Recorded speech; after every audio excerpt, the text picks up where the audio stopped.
आज आपल्या या ठिकाणी आझाद मैदानावरती ग्रामपंचायत स्तरावर काम करणाऱ्या या संगणक परिचारकांच्या मागण्यांसाठी आज आपण सगळेजण या ठिकाणी उपस्थित आहोत। खऱ्या अर्थाने ग्रामपंचायतच्या जो तळागाळातला माणूस ज्याला एखाद्या कागदपत्राची काही कमतरता पडली तर तो सर्वप्रथम कुणाकडे येतो, तो तुमच्या सगळ्यांकडे येतो आणि ते पूर्ण करण्याचं काम तुम्ही सगळी लोक त्या ठिकाणी करत असतात। आणि एक महिला आमदार म्हणून मला सगळ्यात जास्त संख्या इथे महिला भगिनींची दिसतेय, त्याच्यामुळे निश्चित लवकरात लवकर शासन दरबारी जो तुमचा हा जो काही विषय आहे की आपल्याला ग्रामपंचायतच्या मार्फत कर्मचारी म्हणून त्या ठिकाणी नेमलं पाहिजे, तर तो प्रश्न एक आमदार म्हणून या ठिकाणी शासन दरबारी पाठवण्याचं काम मी निश्चितपणे करेल। आताच आपल्याला सांगितल्याप्रमाणे की तुमच्या अनेक बैठका झाल्यात, अनेक वेळा चर्चा झाली, परंतु त्याच्यातून अजून कुठल्या प्रकारचा मार्ग या ठिकाणी निघालेला नाहीये।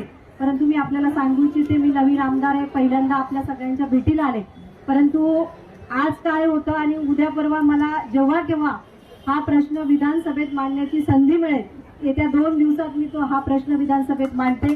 परंतु आपण सगळेजण एक कमिटी करू, त्या कमिटीमध्ये आपण मला बोलवा आणि आपल्या सगळ्यांच्या अध्यक्षतेखाली त्या ठिकाणी आपण आदरणीय उपमुख्यमंत्री एकनाथरावजी शिंदे साहेब असतील, मुख्यमंत्री देवेंद्रजी फडणवीस असतील, यांना सगळ्यांना आपण भेटून याच्यामध्ये आपल्याला काय करता येईल तो करण्याचा प्रयत्न आपण या ठिकाणी करू। कारण आज रोजगार सेवकांचं सुद्धा या ठिकाणी आंदोलन आहे, आपलं सुद्धा आंदोलन आहे। तुम्ही जे दोन्ही भाग आहेत हे भाग ग्रामीण भागाच्या दृष्टीने अतिशय महत्त्वाचे भाग तुम्ही सगळेजण या ठिकाणी आहात आणि निश्चितच माझ्या वतीने लवकरात लवकर जसाही मला 2 दिवसात वेळ मिळेल तर तुमचा प्रश्न त्या ठिकाणी एक आमदार म्हणून मला विधानसभेत कसा आवाज उठवता येईल तो उठवण्याचं काम या ठिकाणी मी माझ्या माध्यमातून करेल, एवढंच आपल्याला आश्वासन देते आणि थांबते। धन्यवाद।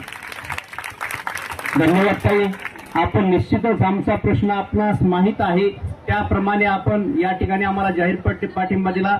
माननीय शिंदे साहेबांच्या काळामध्ये शिंदे साहेबांनीच आमचा एक चांगला निर्णय घेतला होता, परंतु सरकार बदललं, सरकार तेच आलं, पण त्यानंतर पुन्हा जे विधानसभेच्या अगोदर शेवटची कॅबिनेट झाली होती त्यावेळेस 10 ऑक्टोबर 2024 ला निर्णय झाला, 336 कोटी रुपयाची तरतुदीचा विषय झाला।